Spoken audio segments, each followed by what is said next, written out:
Hello guys, welcome again to the channel. Today I want to talk about this man, Paul Rusesabagina, which is Rwandan hero from the Rwandan genocide event that took place in 1994. If you don't know about him, you can watch a film that is called Hotel Rwanda, where they kind of depict the summary of the story. And for those of you who are not familiar with this, you can read some information about him. So what he did was to help. Here is the summary of what he did. He was the manager of a five-star hotel where 1,268 people sheltered from the 1994 genocide in Rwanda. And so his story was portrayed in this movie that is called Hotel Rwanda, and now he just recently was arrested, or maybe he was arrested a long time ago, but he was sentenced on charges of terrorism by the government of Rwanda, and of course he is not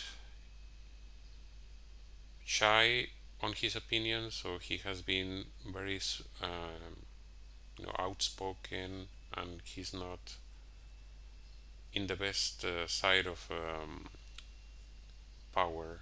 So the current president of Rwanda just sentenced him to 25 years in prison on charges of terrorism, which is, of course,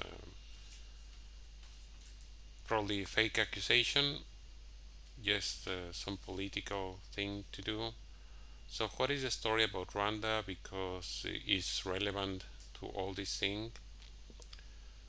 So, the story about Rwanda is that in 1994 there were some peacekeeping forces that were part of the United Nations, and they decided, the Security Council of the United Nations decided anonymously to cut back the peacekeeping forces in Rwanda, even though there were some indications that this could lead to more violence. And what happened was exactly that. So, what I want you to remember and pay attention here is that it was unanimous votes. So, who are the countries in the Security Council? You know, many powerful countries in the world, which is the Permanent Security Council, but it's not just the Permanent Security Council, but those countries that are in rotation in this thing. And this was instigated by mainly United States, Belgium, and all others voted to withdraw these peacekeeping forces. So, what happened in this Rwandan genocide, if you don't know, during the course of 100 days, if you can imagine that, 100 days, in 1994, the Hutu government of Rwanda and his allies were exterminating people, the Tutsi minority and some people that were also maybe Tutsi supporters in their own opinion, and they killed famously using machetes and firearms and different kind of improvised weapons. So who killed this Tutsi minority? Militiamen, soldiers, and ordinary citizens, if you can believe that. If you had a neighbor, they were just killing the neighbor. Absolutely horrible, and this was instigated by the government of Rwanda at the moment. So they murdered 800,000 Tutsi people and it's just horrible what happened there. So it is. There is this his stupid remark that is. It was the fastest, most efficient killing spree of the 20th century. So why is this relevant? Not only because this man is not enjoying the benefit of his good deeds, but he's being punished, you know.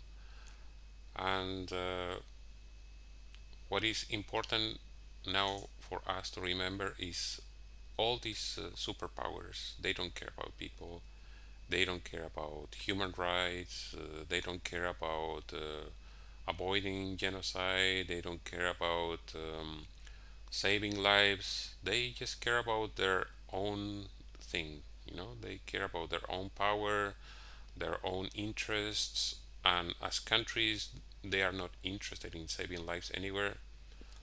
Some countries they just care about selling weapons, making a profit out of it. They don't care about the suffering of the people. And is everyone in the Security Council and all the countries that voted in favor? They did this, you know, they did this. They allow it to happen, and now we have situations similar to this in other countries in the world where you know people are getting killed and there is no accountability for all these superpowers and they just allow it to happen. So there was no profit to be made from putting people to avoid a genocide in Rwanda, so that's why they didn't do it. As simple as that. That's just the situation, that is reality in the world where we live, and just is disgusting how people can do this. And a lot of people blame the United States because they were instigating this kind of decision to retreat from Rwanda, but the United States is just another country in the Security Council. You know, everyone else voted in favor. It doesn't matter if the United States say, "Ah, let's get out of here." Everyone else agreed, so they are accomplices to this, and that's just the way the situation in our world is. Citizens need to understand that they are nothing to their governments. They don't care about them, with very few exceptions, which are I won't even go into detail to mention. So that's it, guys. This man here, you know, receiving a medal from George Bush is probably the most stupid thing that could ever happen. When Bush was interviewed about the Rwandan genocide, he says that it was not in the interest of the United States, and even if they knew that a genocide was going to happen, he was not going to send troops. So now he's giving a medal to the guy who actually did something. You know, he risked his life to save thousands, and yes, very stupid that he's giving a medal to this guy when he did nothing. He was not in power at the moment, but he said that if he was there, he couldn't have done anything. Clinton, the President Clinton, was at that time, and he expressed some regret, some remorse about what happened.